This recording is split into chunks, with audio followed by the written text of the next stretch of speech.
We can do it. Yes, we can. We can change things throughout the land. But we all must lend a hand. We can do it. Oh, yes, we can. Oh, your neighbor over there. Welcome to Changing Our World. I'm your host, Linda Weltner, and today we are going to be talking with Brian Longin, a graduate of Marblehead High School and a Peace Corps volunteer who has just returned from 2 years of service in the Caribbean. Brian, what year did you graduate from the high school? 2005. And then you went where? Went to the University of Pittsburgh and majored in political science and communication and rhetoric. Graduated in 2009. Rhetoric? Yeah, it's a fancy little addition that the University of Pittsburgh added on to a pretty much normal communications major. Oh, okay. Then you decided you wanted to go in the Peace Corps. Why? Well, it's a long process of joining the Peace Corps, so I knew that, and when I initially decided to start applying, I hadn't decided on definitely accepting if I had been offered a position. So I figured if it's going to take a while, let's just get started and begin the process. I interviewed, and almost a year later, I hadn't heard from them. I was graduated from college. I was just about ready to move on in a new direction, and I received a phone call saying, "We have an offer for you." Initially, they had told me I was going to Africa, and they were explaining to me to this new position that they had for me, and I asked them if it was Africa, and they said, "No, it's the Eastern Caribbean," and quickly moved on. But I said, "Wait a second, the Eastern Caribbean? I didn't even realize you could go there." Right. Needless did I know, most people overlook the Caribbean. They think it's a luxurious hotel. Paradise, yeah. Paradise. Yeah, it's paradise for Americans. Unfortunately, most people don't see the other side of it, where it is a developing country who's struggling infrastructure-wise, education, unemployment, drug use.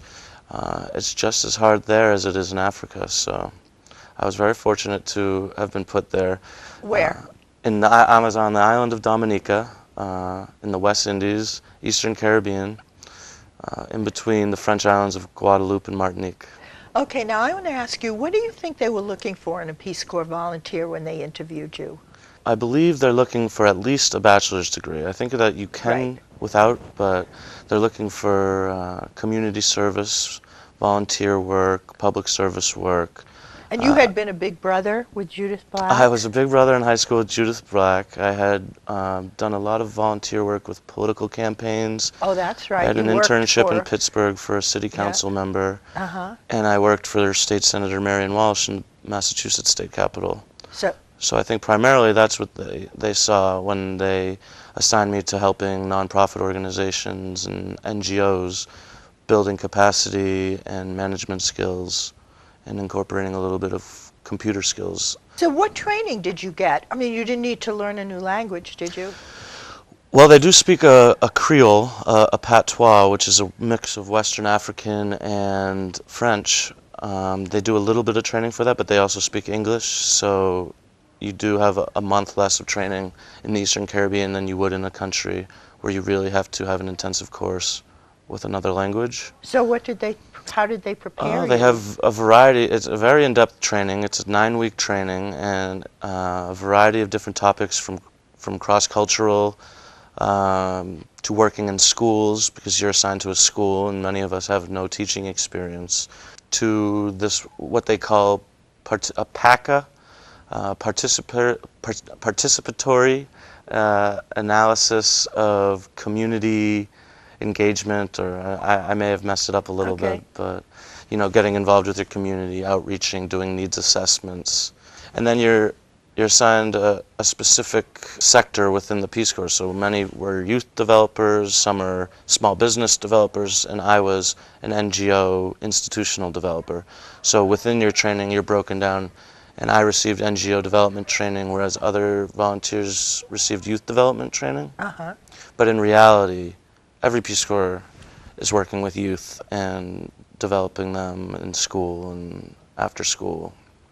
So, no, the training was was really good, and I think the best part about it was really just getting you to, reach out in your community, start meeting people, getting to feel comfortable. Because you have to be proactive, right? You've kind of got to create your own program, or do they tell you this is what we want you to do there? You're assigned a counterpart within an organization that you're attached to. I was attached to the my village was called Grand Fond, mountaintop community, right in the middle of the rainforest. And I was attached to the local government, which was called the Grand Fond Village Council, much like maybe the selectmen in Marblehead. They're elected officials who appoint a chairperson and a clerk, and they mainly deal with infrastructure and service learning projects. So you arrive at this mountaintop village. You're the only Peace Corps person on the mountain, right? The others are in town. And did you go to the council and say, what do you want me to do? No, the first weekend is the most bizarre weekend of my life. You get dropped off after a week in St. Lucia of training. Yeah. With all the volunteers that are about to get dispersed to St. Lucia, Grenada, and Dominique. Yeah. And you're feeling comfortable, you become friendly with the people who are going to the island with you, and you arrive to this very small landing strip in what you might as well call Jurassic Park, and they put you in a van with 2 or 3 people that are getting dropped off in the same geographic location. Yeah. And they just bring you straight to your homestay house. So your first 3 or 2 months for me, you're with a family, and they cook for you, teach you how to do cooking, how to hand wash your clothing, how to try to pick up little sayings in the Creole language. But they drop you off there, and they say, "See you later. We'll see you on Monday." So it's Saturday. We'll see you on Monday, and I just sit there with my head in my hands, saying, "What am I doing?"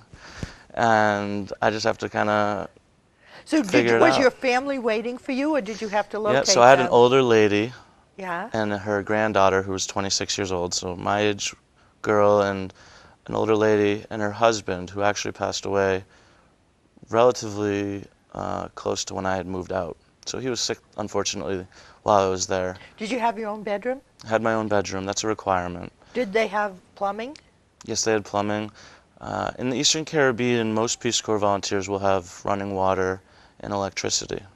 So you lived with a family in the village for a while, and what was the first thing you felt compelled to do as a Peace Corps volunteer? Well, as a tool for integration, the first thing I had to do was go to church and meet the community and community activists and whatnot. So what religion? I went to the Roman Catholic Church only because it was the largest church in the community, and I thought I'd be able to meet the most people. Okay. I'm not a very religious person. I had never been through... And you're Jewish besides, My right? family is Jewish, Right. but by no means Orthodox. So Right. I'm ignorant on religious topics, but I actually enjoyed going to church there. It was fun. They sang me on the first day a welcome song, and welcomed me to the community. And the priest noticed you and introduced you and everything? Well, they did think it was odd that there was a white person who Oh, you were the stood only out. white I was person? the only white person, so... They were expecting me, though, so they had planned it a little bit. And was there an old Peace Corps person there who could say, this is who's everything? Nope. I met my counterpart, who I had never met before. He introduced me to a few people, and like I said, that first 2 months, though, you're training, you're predominantly in the capital, which is a city called Roseau. Yeah. So you're actually not spending too much time in the village. It's difficult to start building relationships, so Far away, you're right? attached, like I previously said, to a school, and that's a good resource for building relationships. So you start meeting the teachers and the staff, as well as the students and the kids, who will become your best friends initially. And what was the first project you initiated? Initially, I was just doing information technology classes in the primary school, so I was incorporating teachers' lessons plans that they had developed and bringing them into the computer room and getting students to use programs like PowerPoint and internet browsers. So, And did the teachers know how to do that or not? I mean, the teachers are proficient at using the internet, but not so much with Microsoft Office and PowerPoint and Access All and right, so Excel. the first thing you did was spread your skills on a computer skills. And then? And then I noticed there was a basketball court in the village. It was in very bad shape, but I had grown up playing sports, and for the first couple days I had seen some guys my age playing on the court. They were playing on one basketball hoop. It only had one hoop on the court, and it was broken, but they were still playing, and I went and joined them. And they became very good friends of mine, and as we became friendly, I started discussing with them, you know, this could be a project I could start really putting an effort into, raising funds to refurbish the court and start contacting organizations all over the world who may be interested. Fortunately, my sister had informed me about a former professional basketball player in the States who had went to college with her, and he runs a nonprofit organization called the Kerosene Lamp Foundation. He's from the Caribbean island of St. Vincent, so I felt it would be very appropriate to contact him and explain to him my situation. And so I put together a proposal, contacted him, explained to him that, you know, we're looking to refurbish the court, the positives that could come from the court, and a few months later they got back to me, and we were contacting each other for almost a year, and by Christmas time of the first year I was there, they had sent down the equipment, and the villagers and I had put it up and established a new court, and it led to many other significant projects, including the NBA player coming down and hosting an academics and athletics camp with 15 volunteers from the U.S., including college basketball players and coaches. We entered a team in the National League, the amateur league, which is almost the professional league of the island. So for the first time, these kids were For the actually first more time, than just fooling around. Keep in mind, my village was maybe the most, if not the, one of the most rural communities on the island. And now they have the, if not the, one of the nicest basketball courts on the island. And they've never participated in national competition. And we registered, we got a sponsor to pay for the fee and buy us uniforms. And we registered a team, and I was kind of thrusted into the head coaching position. This is like Friday Night Lights. Friday Night Lights mixed with White Men Can't Jump. Oh, okay. You were on TV about this too, right? It kind of made a splash? Not so much on TV, but I was all over the radio promoting the camp and letting people know what had happened and that, you know, it's possible to reach out to organizations and that they want to help. And did you lay the floor yourself? I mean, was the work done? Did you? Well, the court itself, the hard court, was concrete and didn't need to be refurbished. Oh, okay. So what we only had to do was tear down the one broken back, or the one support backboard, and put two new ones up, and we repainted lines on the court. And people really used it? Oh, yeah. Oh, yeah. Young kids coming up, too. And like I said, we had that academics camp. When we found out that they were coming, both the director, the NBA player, and their entourage, we were inclined to invite as many students and children as we could. So we opened it up to the neighboring communities, and almost, I think, 150 kids showed up and got a free t-shirt, water bottle, books, backpacks. It was great. Were you surprised at how much one person could do? I mean, this is amazing, Brian. You brought this out so that there was a need, and as a single person and persevering, you brought about this entire event. I wasn't surprised that we could get this going, but I was surprised how quick I was able to get it going. I had heard often that Peace Corps volunteers use their first year to establish themselves. And I couldn't disagree with that more. I mean, as difficult as it is, you need to get started right away, because you only have 2 years, and that sounds long to a lot of people, but it's really not. And to get significant projects started, it takes time. So you have to really get going in the beginning and use the full amount of time, because if you get to the second year and you start then, you're going to run into a wall. So then the court was built, and this team is established. What did you do next? We competed in the league. We did very well. Unfortunately, we didn't make the playoffs, but I was contacted by the league, and I signed up for a FIBA coaching clinic, which is the International Federation for Basketball. And so I participated, and I was able to get coaching skills and pass that on to the players. And I mean, that's about it for now. But then you went into the schools. How'd you get the idea to put in a library? A good friend of mine, who was another Peace Corps volunteer, she was there for a year before me and for my first year, but left Right, after you. after my first year. She really set me up very well when she left with some projects, including a library initiative, a literacy initiative, creating libraries in Southeast Dominica. So with her, myself, and another Peace Corps volunteer who was in my group, we established a nonprofit organization, a registered nonprofit in Dominica. This is good business experience for you, never mind that it's helping them. Well, yeah, you learn, you know. Your elementary school in the village didn't have a library? It did have a library. It was jam-packed with moldy old books, inappropriate books. I believe they had 13 copies of the history of U.S. paratrooping in a primary school in Dominica. So I don't think a child could read that Right. book, and B, would want to read that Right. book. So we decided that it was best, you know, to reach out to people and bring in brand new books. They had received hand-me-downs for years. So Right. everybody's looking to give books and hand out old books, Right.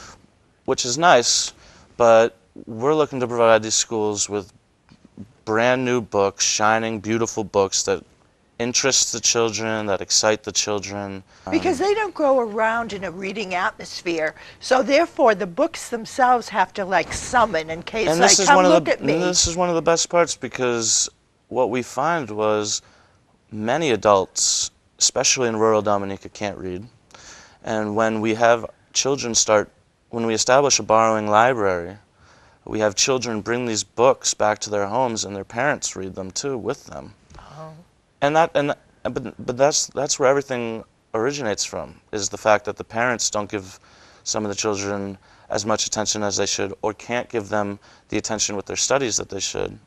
So we're trying to start with the parents, and we're trying to get the children to, you know, take home books with them. And while they take home books, it also develops a sense of responsibility for them to take care of a book and to bring it back without damaging it. And really care for something and not Right. damage it. Now this was an old moldy storage room, right, with old books. What'd you do to make the room more attractive? We emptied it out. We gave away most of the books. You know, we didn't want to burn them or anything like that, so we gave them away. We received funding to repaint the room with vibrant colors and bright colors. We redid the shelving, painted the shelves. We as who? Well, myself and other volunteers with this organization we founded. It's called Open Books, Open Minds. And were they Dominicans? We had the support of a local resort who were Dominicans who helped us paint. And it took us not too long to really get that going. The hardest part was getting the books and finding how we were going to ship them. And actually, about a year ago, I was fortunate enough to have an article published in the Reporter about this project, and we provided them with a link to an Amazon wish list where people could go and purchase books for us. So. And you did something else very smart. You wrote to your mother and your grandmother, and tell about that part of it. Because I got an email from your mother saying, Brian needs books. Go to this website. I think I wrote an email to you. I think I wrote a huge email to Directly. everybody. And so, and I know your grandmother sent out dozens to all her friends, and you could go to Amazon and order these books and have them sent to your mother, and then they got shipped down there. So from there, I mean, we've established a nice organization. While I was in the Peace Corps, I had been introduced to an organization called Hands Across the Sea. What part did they play in this library? So what had happened was, it was really an organization that's run by two people, Tom and Harriet Linsky, a married couple who run the organization out of their catamaran, and they travel through the Caribbean. They've sailed all over the world, but became particularly attached to the people in the Caribbean and wanted to help. So while I was doing library work, we kind of just crossed paths, and I was introduced to them, and we wanted to collaborate. And they were very excited about that. So we joined together with a PhD from the US and designed a reading attitude survey to administer in 2 primary schools in Dominique. So we could measure at least if the students were becoming more interested in reading and enjoying the libraries. So I developed a relationship with them, and when I was finishing my service, contacted them and asked them if they had known of any organizations or people they know that work in the Caribbean, because I would love to continue to work in the Caribbean. And months later they contacted me back and said, you know, we're growing rapidly and we need somebody to do program management work, and are you willing to help us out? And I told them I'm debating on maybe going back to graduate school in the fall, but I could commit to you from April to September. So I returned home and I began work with them, an organization that I was experienced with, doing the same type of work, working with school staffs and principals in the Caribbean, many whom I've already developed relationships with and have become accustomed to speaking with and communicating with. So now I'm working with Hands Across the Sea, which is almost sort of an umbrella for the Open Books, Open Minds program that we started. That's an organization in Dominica that is really trying to get going and focus solely on Dominica. And we were fortunate enough to get a new Peace Corps volunteer attached to them, so they're going to really try to pick up steam. But Hands Across the Sea was founded in 2007 and has shipped over 100,000 books to the Caribbean, to 178 different schools, and affected over 30,000 children. And they're a registered 501c3 in the US, so if you're going to make a donation to them or through them, you're able to receive tax deductions. If you'd like to take part in sending a few books to kids in the Caribbean, but tell me, did you see an effect of having this library? Did the kids start reading more? Did their grades improve? Did the teachers notice anything? I did see a lot of positive effects, mostly in creativity. So many kids were afraid to, step outside of the classroom and bring in ideas of their own. They're very strict classrooms and they're focused on very neat handwriting, and they don't spend enough time on imagination and creativity. So when they start reading these books and we start giving them assignments for the library, whether it's poetry writing or write your own ending to the book or assignments like that, they're coming back with these sample short stories and descriptions that would bring tears to your eyes because they're so good. I don't know why I hadn't seen it until I brought the books, but I guess it's the quality of the books we brought, the stories that are interesting to them. We bring in Caribbean-style books, so we bring in Rapunzel's, the Caribbean Rapunzel. We bring in Cinderella, but it's the Caribbean Cinderella. Right. We bring in poetry books, but they're Caribbean poems and short stories. So these kids, they're attached to these, and because their experience has been so narrow in this little village, and these books, each one is a new world to them, right? To show them a different way of looking at history and relationships in the past, and so it really did the teachers report a difference too? It does, and hopefully we have the cooperation of the Ministry of Education, and we'll be able to get test scores, actual nationwide test scores, to see if their scores are improving. Right. But that's not the only important thing. We really want their attitudes to change towards reading, because in my experience with them, they have a very negative attitude towards reading and don't want to.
So you got a lot out of these 2 years, huh? I believe so. Were you homesick at first? Very. The first 6 months were the hardest months of my life. Just dealing with the loneliness and dealing with the homesick and missing your friends and family and not having developed friendships yet in this new area. But once you reach a certain now, when you point, look back, what do you feel? I find myself reading letters home that I wrote in those first 6 months and almost laughing. How far I have come and the relationships I've built and how comfortable I am now. Those first initial letters are so cliche to the total Peace Corps experience, which isn't a bad thing. And so you've really left your mark then. You've left this library that will go on without you in this court. I hope so. Well, all right, we're going to go now to, would you like to help send some books? Are they going to pick out the books like from Amazon, or they just send money? What is the job? At handsacrossthesea.net, you're able to make donations towards specific schools or islands or just the organization in general, and you'll receive a tax deduction on your on the following year. So it's really easy. You just have to go to the website, and it's not a big expenditure, 1 or 2 books, and they're going to end up directly in the hands of some child in the Caribbean, correct? Yeah, and recently Hands Across the Sea has organized fundraising events at places such as the West Palm Beach Yacht Club in Florida. We have yacht clubs. The Middlesex Lounge in Cambridge. We don't have lounges. And Howard University in D.C. Currently, I've tried contacting yacht clubs in Marblehead, and we're trying to arrange different type of venues to host a viewing of a short film and some sort of reception afterwards. So. All right, so you put this in the Reporter if you organize it? Well, if we are successful in arranging an event, I would love to. Okay, so think about going and finding out more. For a small expenditure of time and energy, it's a big result. Thank you very much, Brian. I'm really glad you did this. Thanks for having me. 'Cause an idea, this time has come, cannot be stopped by anyone. Plant your seeds in fertile ground. There ain't nothing gonna keep it down. Oh, we can do it. Yes, we can. We can change things throughout the land. But we all must lend a hand. We can do it. Oh, yes, we can. We can do it. Yes, we can. We can change.